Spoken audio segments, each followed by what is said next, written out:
Acompanhe a leitura. Eu peço a você que, após a leitura, não feche a Bíblia, permaneça aí com a Bíblia aberta. Essa história é uma história conhecida. Na verdade, começa lá no capítulo 21, mas eu vou já antecipar, vou pelo 24 aqui. Capítulo 5, a partir do verso 21, mas eu vou já descendo mais aqui. Na verdade, aí são duas histórias juntas. É a história da mulher que tinha uma hemorragia há 12 anos. Outras traduções diz fluxo de sangue. E a história da filha de Jairo. As duas histórias estão juntas. Só que hoje nós vamos abordar a mulher enferma dessa hemorragia. E no próximo culto, se Deus assim permitir, a gente medita na história da filha de Jairo e no próprio Jairo, que é uma história linda também, muito rica em ensinos. A partir do verso 24, diz assim, preste bastante atenção, acompanhe aí a leitura, que ela é um pouco extensa, ela vai até o verso 34. Uma grande multidão, Jesus foi com ele, com Jairo, que Jairo tinha pedido para ir socorrê-la, e Jesus disse, vamos lá. Só que aí no meio dessa saída de Jesus para ir para a casa de Jairo, essa mulher atravessa. Uma grande multidão seguia Jesus, apertando de todos os lados. 25. Estava ali certa mulher, que havia 12 anos, vinha sofrendo de uma hemorragia. Verso 26. Ela havia padecido muito nas mãos de vários médicos, olha o detalhe, ela havia padecido muito nas mãos de vários médicos, e gastado tudo o que tinha. Ela gastou todas as suas finanças, mas o pior de tudo, sem, contudo, melhorar de saúde. Pelo contrário, piorava cada vez mais. Verso 27. Tendo ouvido a fama de Jesus, a mulher chegou por trás, no meio da multidão, e tocou na capa dele. Porque dizia, se eu apenas tocar na roupa dele, ficarei curada. Verso de número 29. E logo a hemorragia estancou, e ela sentiu no corpo que estava curada daquele mal. Jesus, reconhecendo imediatamente que dele havia saído o poder, virando-se no meio da multidão, perguntou, quem tocou na minha roupa? Os discípulos responderam, o Senhor está vendo que a multidão o aperta e ainda pergunta, quem me tocou? Ele, porém, olhava ao redor para ver quem tinha feito aquilo. Verso 33. Então a mulher, amedrontada e trêmula, ciente do que havia acontecido, veio, prostrou-se diante de Jesus e declarou-lhe toda a verdade. Quer dizer, ela contou toda a história de joelho ali na frente dele. Então Jesus lhe disse, filha, a sua fé salvou você. Vá em paz, fique livre desse mal. Amém? Pegue o seu celular agora, coloque no modo avião. Tá? Meus irmãos,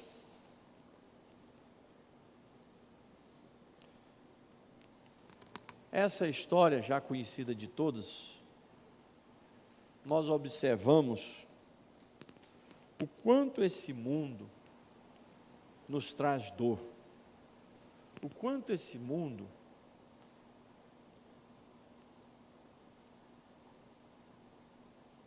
é cheio de tristezas,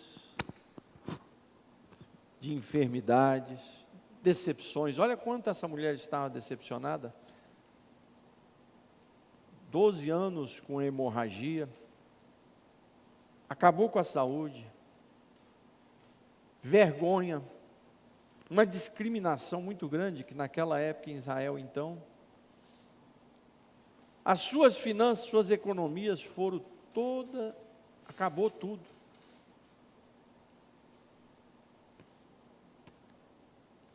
Esse mundo, ele é cheio disso, dores, decepções, tribulações.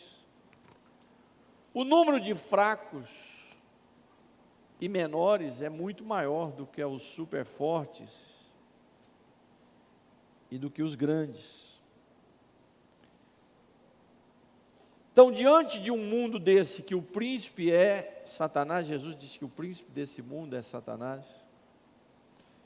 Quando Jesus diz que o príncipe desse mundo é Satanás, você tem que entender que essa palavra mundo aí é diferente da palavra mundo que Jesus disse em João 3,16, que diz assim, porque Deus amou o mundo de tal maneira. São duas coisas diferentes. O mundo ali, em João 3,16, que Deus amou de tal maneira, é o mundo pessoa, as pessoas. O mundo aqui que Jesus diz que jaz no maligno, a palavra de Deus diz que o mundo jaz no maligno, e que o diabo é o príncipe desse mundo, é o mundo sistema.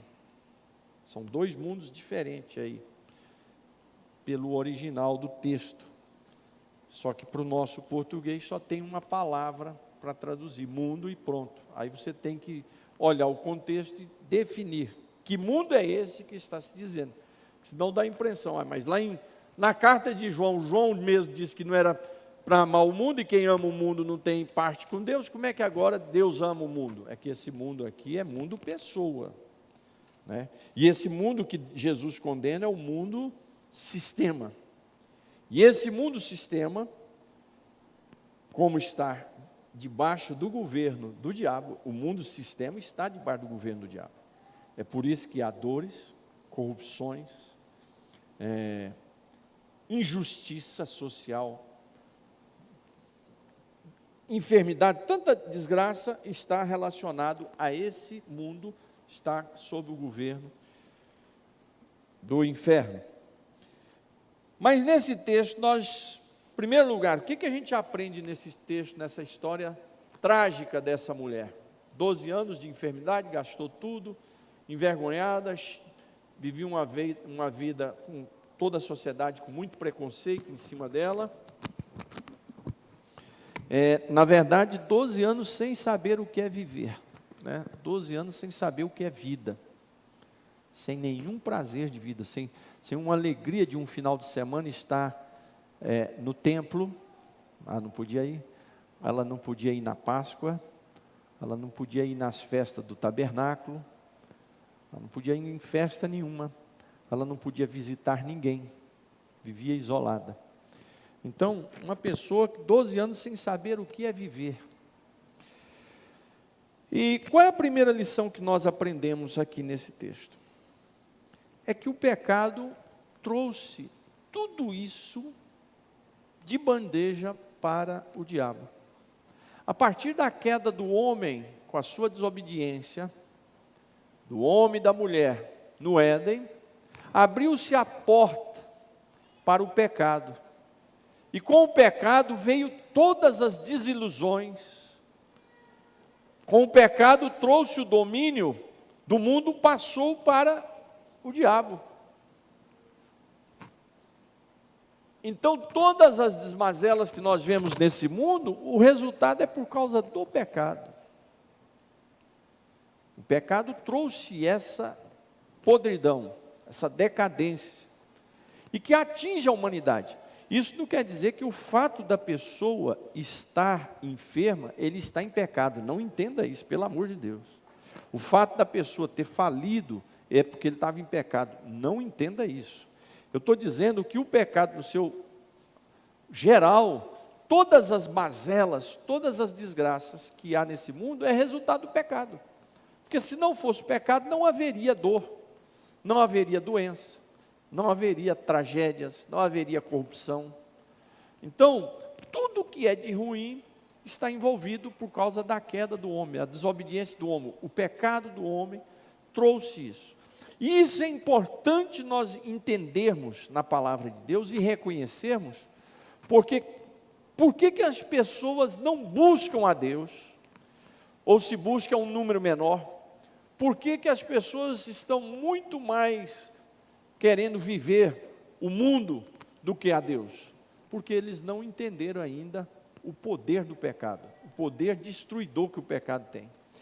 É importante nós falarmos sobre isso, porque quando nós entendemos o poder destruidor que tem o pecado, procuramos a Jesus. Eu e você estamos aqui porque nós entendemos isso. O Espírito de Deus abriu a nossa mente, nós entendemos que só há uma forma de eu e você estarmos livres da força do pecado.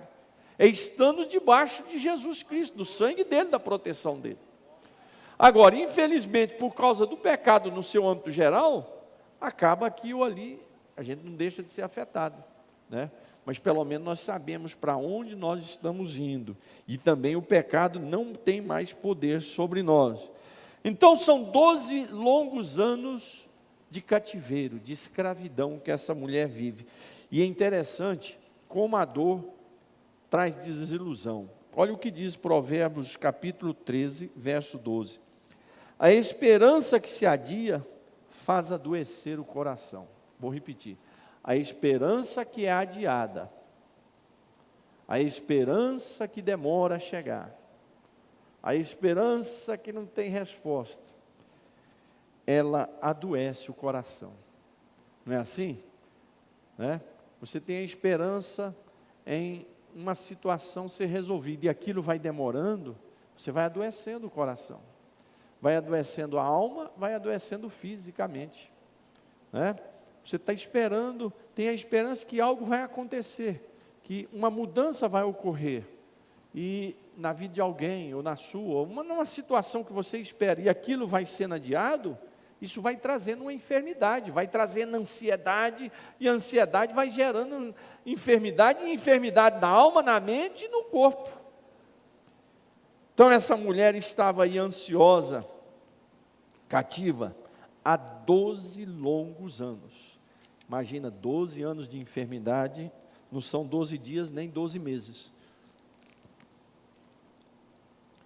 Essa mulher sangrando 12 anos, que coisa terrível, né? O pecado é a causa de todas essas mazelas que há no mundo. Toda essa ruindade que está no mundo é por causa do pecado. Porque o pecado, ele deu poder ao diabo. Esse é o grande problema. O pecado, ele deu poder ao diabo. Entendeu? Ele deu autoridade ao diabo. Então, tudo que a gente vê aí, de injustiça, de podridão, de enfermidade, fruto do pecado, que deu autoridade ao diabo, né? Uma outra coisa que nós vamos aprender aqui, você veja bem, nós estamos diante de uma mulher cativa de uma desgraça, cativa de uma enfermidade, cativa de uma situação financeira que foi destruída, cativa de tudo, uma vida destruída. Uma segunda lição que nós aprendemos aqui é as formas diversas que as pessoas se aproximam de Jesus. Olha aqui, são variadas as formas das pessoas que se aproximam de Jesus. Eu vou repetir isso, na história de Jairo eu vou ter que repetir isso.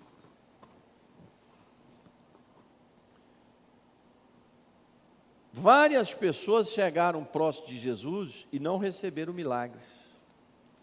Várias pessoas chegaram perto de Jesus pedindo resposta e ele se calou. E outras chegaram e receberam. Por quê? Pela forma que chegaram.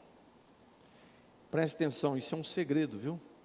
Por que que Davi conquistava o coração de Deus? Porque ele sabia chegar. Saul, se você for pôr na lista assim, aos nossos olhos, não aprontou o que Davi aprontou. Mas Saul, em pouco tempo, ele já foi rejeitado por Deus. Em pouco tempo. E a sua principal rejeição foi a forma dele chegar diante de Deus. Quando ele foi rejeitado por completo, foi por um culto que ele foi fazer. Olha só, ele não estava na macumba não, mas o culto dele foi considerado uma feitiçaria. Deus disse: olha, essa sua desobediência aí, isso é obra de feitiçaria. Mas ele estava fazendo um culto. Só que ele não esperou o sacerdote chegar. Quem tinha que fazer o culto era o sacerdote, não era ele. O fato dele ter a coroa de rei não lhe dava autoridade de sacerdote. Então, a forma de nós chegarmos diante do nosso Deus é o segredo das nossas conquistas. Nós temos dentro da igreja, nesse pastorado de 20 anos, eu tenho observado quantos crentes conquistam bênçãos e outros não conquistam nada. Outros se frustram, outros até se desviam. Por quê? Porque é o estilo, é a forma de chegar diante de Deus. O caminho para nós vencermos é a humildade. A Bíblia diz que antes, o que procede à conquista, à vitória, chama-se humildade. O que vem antes da derrota é o orgulho. Está lá em Provérbios, esses dois textos. Antes de chegar a vitória para alguém, o que veio na frente? A humildade. Antes de uma pessoa ser derrotada, o que veio na frente dele? A arrogância, a soberba, o orgulho. Quantas dessa multidão aqui estava apertando Jesus, tanto é que os discípulos falaram: mas vem cá, o senhor está perguntando quem te apertou, quem te tocou? Nós estamos aqui todo mundo apertado, um sufoco tremendo. Jesus disse: não, de mim saiu o poder. Foi um toque diferente, foi uma forma diferente de se aproximar. Meus irmãos, se você quer ser, junto com a sua família, vitoriosos, o caminho é saber chegar com humildade diante do Senhor. Há uma multidão que aperta Jesus, mas são pouquíssimos os que levam a vitória. São pouquíssimos os que vão receber a bênção. Não é porque Deus não tem bênção para dar, mas é a forma como chega. Veja, dessa multidão que apertava Jesus, somente essa mulher, Jesus disse: opa, teve uma situação aqui diferente. Quantos estavam ali apertando e tocando nele? Mas ele viu que uma pessoa fez a diferença. É a forma de chegar, né? Você, quando vai pedir alguma coisa, você tem que saber chegar, né? Você vai pedir você vai chegar na casa de uma família para falar que vai namorar com aquela moça, você tem que saber chegar com o pai, né? Somebody love, um presentinho. Não tinha lá o cara do Somebody love lá, né? Levava um presente e tal. A Bíblia diz que o presente amolece o coração do rei, né? Então, você tem que saber chegar nas pessoas. Você está no emprego, você quer receber um salário, aumentar o salário, melhorar a sua função lá dentro, você tem que saber chegar. Não é assim: ô meu irmão, eu estou trabalhando aí para valer, o que você pode fazer por mim? Não, eu posso. Você está demitido, tem outros aí no seu lugar. É isso a resposta. Eu tenho, não, eu posso. Aqui, ó, passa aqui, assina a carteira, né? Então, você tem que saber chegar. Como é que você vai chegar para conquistar um rapaz, uma moça? Como é que o rapaz tem que saber chegar, né? Tem que saber chegar, que se não souber chegar, não vai conquistar a moça. Na igreja, como é que você chega, né? Como é que você se aproxima das pessoas? Lá no emprego, em todos os lugares da vida, o grande segredo é saber chegar. Aí é onde entra o bom senso. O bom senso é aquelas pessoas que sabem chegar e sabem sair. E a base do bom senso é a humildade. Quem não tem humildade não tem bom senso. O bom senso já começa na humildade, né? Por que Josué virou o líder depois de Moisés? Porque desde novinho ele estava na cola, carregando a pasta de Moisés. Por que Eliseu virou o profeta que substituiu Elias? Porque a Bíblia, o rei perguntou para Geazi, quem é esse homem? Ele falou: não, esse aí era aquele que lavava as mãos do profeta Elias. Olha o serviço de Eliseu, ele ia com a vasilha lavar as mãos do profeta. Por isso que ele recebeu a unção do profeta. Saber chegar. saber chegar diante de Deus, saber chegar aonde você viver, aprenda a saber chegar. É o segredo. E muita gente está em volta de Jesus, mas são poucos os que levam o milagre. São poucos os que recebem o seu milagre, né? Alguns não recebem naquele dia, já saem murmurando, já saem blasfemando, né? Fecha o coração. Então, é saber chegar. Então, essa mulher soube chegar. Ela chegou com humildade. Ela chegou tremendo. Ela sabia quem era Jesus. A Bíblia diz que ela chegou tremendo. Enquanto que os fariseus, como é que os fariseus chegavam? Com a falta de respeito, né? Então, para muitos Jesus fez milagre, para outros ele pediram milagre, ele não fez. Desce da cruz que nós vamos crer em você. Ele nem ouviu. Podia descer. Opa, se eu descer aqui eu vou ganhar muitos, vou provar que eu sou realmente Jesus.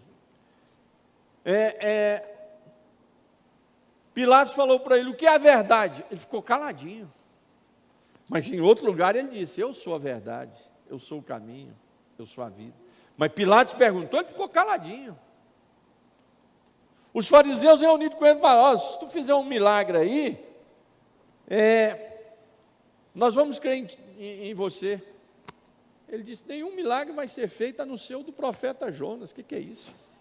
Olha que resposta. Nenhum milagre vai ser feito a não ser o do profeta Jonas, que ficou 3 dias e 3 noites no ventre do peixe. Quer dizer, é uma situação que aconteceu há 700 anos antes. Quer dizer, ele não respondeu. A forma que eles chegavam. Mas Jairo, que era um fariseu, pôs a cara no pó, disse, Senhor, socorre, minha filha está morrendo. Ele foi lá. Essa mulher chegou trêmula. A Bíblia diz que ela chegou tremendo. Poxa, eu estou chegando diante de um Salvador, né? São poucos, aqui e ali, os que tocam em Jesus. E dele sai poder e virtude. Porque muitos não sabem tocar. Na verdade, tem muitos machucando Jesus, né? Tem muita gente, muitos aí machucando o Senhor.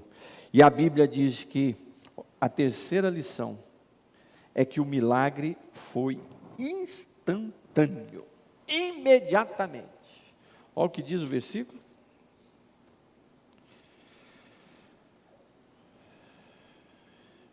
Versículo 29, e logo que tocou nele, a sua hemorragia estancou. Tchau. Opa. 12 anos de aflição, hora que tocou em Jesus, a hemorragia cessou. Meus amados, o poder do nosso Jesus, não há enfermidade, não há falência, não há tribulação, não há vento contrário, não há demônio. Quando nós chegamos com humildade aos pés de Jesus, dele sai virtude, dele sai poder, e o milagre entra imediatamente. Jesus não pergunta para a tribulação se pode chegar, Jesus não pergunta para a dor se ele pode sarar, Jesus não pergunta para o diabo se ele pode libertar, ele vai e liberta instantaneamente. Milagre do Senhor. Ele não pede liberação para ninguém. E eu e você nessa noite, eu tenho certeza, porque eu também vim aqui nessa noite buscar um milagre de Jesus.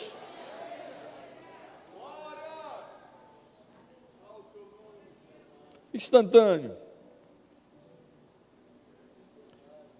O Senhor Jesus não quer que você viva aí de tristezas e amargura, anos e anos não. É verdade que nós passamos lutas, tribulações, às vezes são até correções de Deus, como eu já tenho pregado aqui muitas vezes. Muitas lutas, às vezes nós passamos, porque o Senhor está trabalhando no nosso caráter.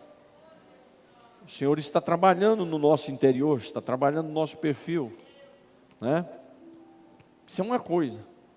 Agora o Senhor não quer que você viva aí um servo dele, sem ver milagres, sem ver o Senhor abrir a porta. Não, o Senhor quer, é só você saber chegar com humildade aos pés dele.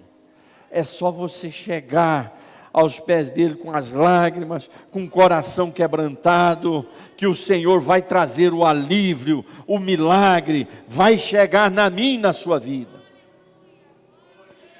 Todos os homens e mulheres, a Bíblia nos diz que todos, não tem nenhum, que chegou aos pés de Jesus com humildade, reconhecendo a sua miséria, os seus pecados, e vendo em Jesus o seu Salvador. Não tem um na Bíblia. Inclusive a mulher lá que Jesus ficou testando ela, a Sírio Fenícia. Mas nós vamos chegar lá. E ela insistindo e Jesus negando. Não. Por último ela foi tão humilde e falou, não, mas eu faço como cachorrinho, se cair uma migalha aí eu como. Jesus disse, o que é isso? Não tem como. Sua filha já está curada, pode ir para casa. Meus amados, o Senhor tem bênçãos, tem milagre para realizar na sua vida, na sua casa. É só eu e você sabermos chegar aos pés dele como essa mulher chegou. Ou é o filho que chega com arrogância para o pai pedindo alguma coisa, vai ganhar? Não tem como.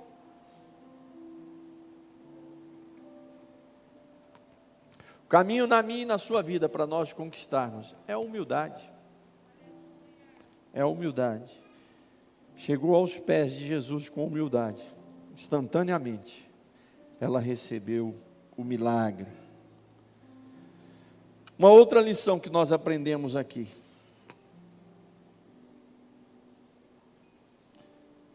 Quão é importante eu e você confessarmos em público os milagres que Deus tem feito nas nossas vidas.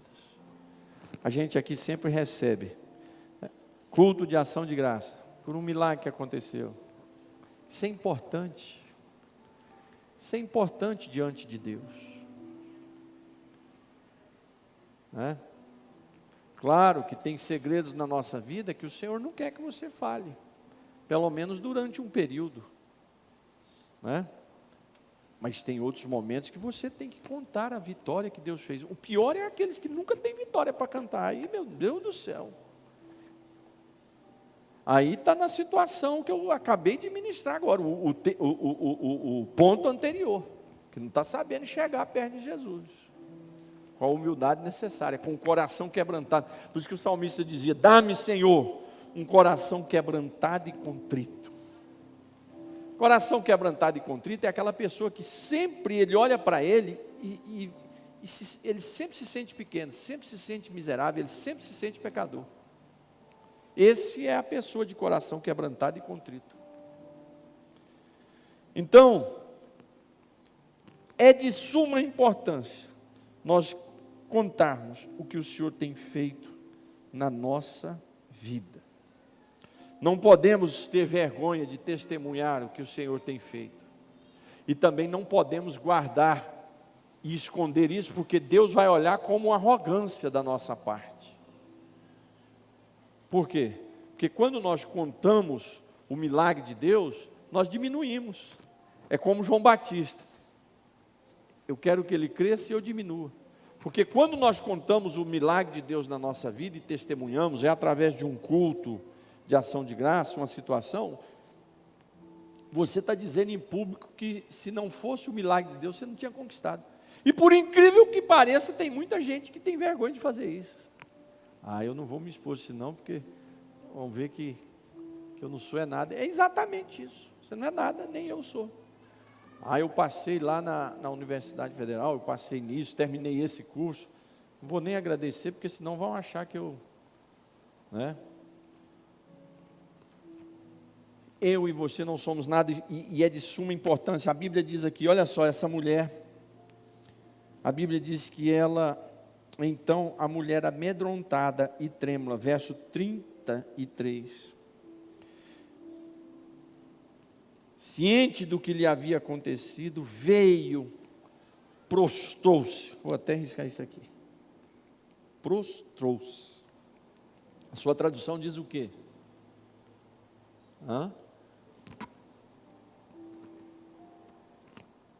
Prostrou-se também? Quer dizer, se humilhou, se encurvou. Caiu de joelho, né? A tradução aí da linguagem de hoje. ela veio, prostrou-se diante de Jesus e declarou toda a verdade. Foi eu que toquei no Senhor, porque eu tinha uma doença há 12 anos, uma hemorragia terrível, uma vergonha. Tem 12 anos que eu não sei o que é viver, eu não sei o que é reunir em família, eu não sei o que é ir num culto lá no templo. Tem 12 anos que eu não vou numa festa. Tem 12 anos que eu sou discriminada. O meu dinheiro acabou todo, eu vivo numa miséria. Mas a hora que eu toquei no Senhor, saiu um poder tão grande e acabou a enfermidade. Eu estou sarado, eu não estou mais suja. Olha só, eu não estou mais suja. Oh, glória a Deus. Conte o que o Senhor tem feito na sua vida. Você já recebeu, seja sincero, você já recebeu um milagre na sua vida? Olha, conte isso ao Senhor, glorifique a Deus. Além de você exaltar o Senhor, você vai envergonhar o diabo. O diabo vai ver mais uma vez, foi derrotado. Mais uma vez foi derrotado. Não espera acontecer grandes coisas na sua vida para você contar testemunho, não, nas pequenas coisas, porque quem é fiel no pouco é no muito. Se você não conta testemunho das pequenas coisas que Deus realiza, você vai dar testemunho e vai contar e vai glorificar das grandes? Não vai. Quem é fiel no pouco é fiel no muito. Essa mulher veio e contou o milagre que Jesus fez. O Senhor tocou, a hora que eu toquei no Senhor foi tão maravilhoso. Isso é reconhecer que não somos nada. Isso é reconhecermos que sem Ele nós não vamos a lugar nenhum. É reconhecermos que sem Ele nós estamos fadados ao fracasso. Mas quando nós testemunhamos, e o testemunho, porque tem gente também que quer testemunhar para aparecer, aí é outro problema. Tem os que não testemunham porque é arrogante, e tem os que testemunham para fazer graça e aparecer. Está tudo errado. Testemunha com alegria. E outra coisa, não testemunhe só com os cultos de ação de graça, e não só dando testemunho, mas a sua vida, a alegria no seu rosto, o prazer de você estar aqui fazendo as coisas na casa de Deus, o Espírito Santo, que conhece o mais profundo do nosso coração, vai saber se você está sendo grato. Não adianta ser só grato em palavras, não. Irmãos, eu quero agradecer a Jesus, mas você vive aí, fazendo confusão, a alma fechada, amargurada, tudo está ruim, tudo está errado, não tem nada que está certo na igreja, a igreja está tudo errado. O pastor está errado, a CIP está errado, os jovens estão errados, o coral está errado, a orquestra está errada, tudo está errado, só ele que está certo. É uma amargura na alma. Não.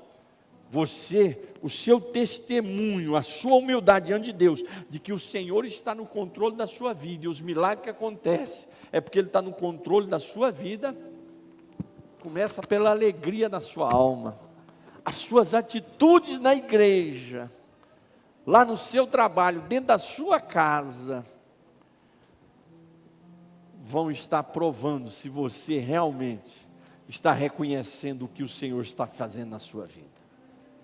É o seu dia a dia que vai testemunhar do que o Senhor está fazendo na sua vida. E por último,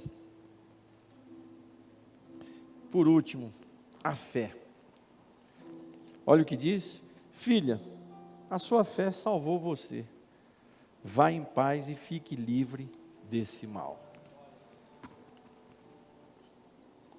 Se Deus permitir, quando terminar o livro de Marcos, eu quero entrar aqui com vocês no livro de Hebreus. Vocês vão ver que riqueza que os cristãos não sabem. Os cristãos não sabem o que é livro de Hebreus. É até bom nem falar, que senão alguém ouve lá e começa a querer pregar antes de mim. Teve um esses dias que veio falar comigo: mas até quando você vai ficar pregando sermão do montanha? Irmão, você não lê a Bíblia, não? Tem para mim pregar ali uns 2 anos ainda.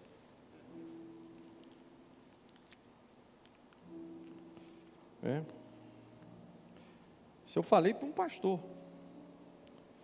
Então, Aí lá nós vamos trabalhar a fé. Mas de cara aqui eu quero adiantar duas coisinhas. A fé, ela tem dois pilares que segura e produz ela. Uma chama-se esperança e outra obediência. Não existe fé sem você ter esperança.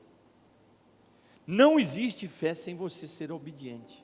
É impossível você construir um prédio de 10 andares sem coluna. É impossível você ter fé se não tiver essa coluna, esperança, e essa outra coluna, obediência. É essas duas colunas. Esperança em quem? Em Jesus.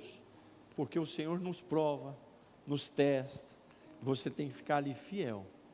Não, estou aqui clamando. Eu tenho esperança. O Senhor vai entrar com a providência. Ele ainda não deu a resposta hoje, mas eu tenho esperança. Ele é a minha esperança. A Bíblia mesmo diz que Cristo é a nossa esperança. Lá em Tito, Paulo escreve para Tito e diz: aguardando a bendita esperança. Quem é a bendita esperança? É a vinda de Jesus, é o próprio Cristo. Então Cristo é a nossa esperança. O agir de Deus é a minha e a sua esperança. Então quando eu digo que o crente tem que ter esperança, o que é isso? É aguardar o momento que Deus quer agir.